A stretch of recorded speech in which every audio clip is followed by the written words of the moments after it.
বলেছিলাম না, এত অবহেলা করো না। কখন হারিয়ে ফেলবে আমায় নিজেও জানতে পারবে না। অনেক অপেক্ষা করেছে তোমার, কিন্তু তোমার অবহেলা কমেনি। ভালো থেকো। ভয় নেই, সম্পর্কের দোহাই দেব না, কোনো জোরও করব না। ইচ্ছে হলে SMS দিও, না হলে না দিও। তবে আগের মতো হয়তো আমাকে আর পাবে না। সবকিছু বাদ দিয়ে তোমায় নিয়েই ভাবত, কিন্তু অবহেলার মাত্রা এত পরিমাণ হয়ে গেছে যে আমার অসীম ভালোবাসা হারিয়ে ফেললাম। ভালো থেকো। বেশি খারাপ লাগলেই চলে যেতে পারো, আটকে রাখবো না। অবশ্য এখন আমার থাকা আর না থাকাতে তোমার কিচ্ছু যায় আসে না। তবে মনে রেখো, আমার এই চেঞ্জের জন্য তুমিই দায়ী।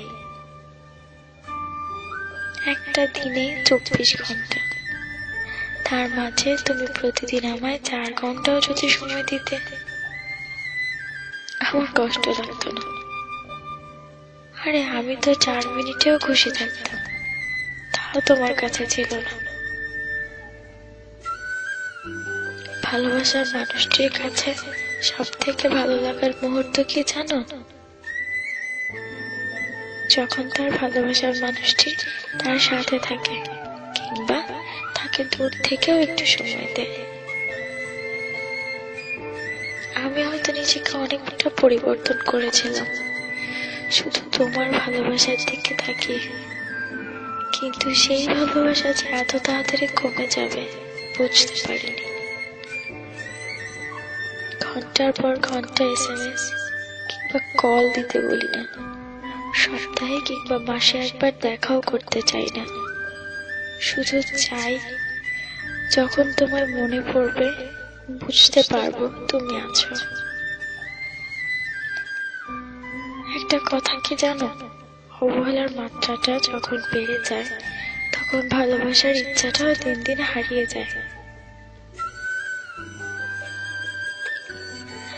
আমিও নিজেকে গুটিয়ে নিয়েছি, চিন্তা করে ফেলেছি তুমি দূরে থাকতে চাও। তবে আমি কেন জোর করব? তুমি আসার আগেও আমি একা ছিলাম, এখনো একা থাকতে পারবো। হয়তো মাঝের স্মৃতিগুলি একটু কষ্ট দিবে, এর বেশি কিছুই না। হয়তো অপেক্ষায় থাকবো, তুমিও একদিন বুঝতে পারবে ভালোবাসার মূল্য।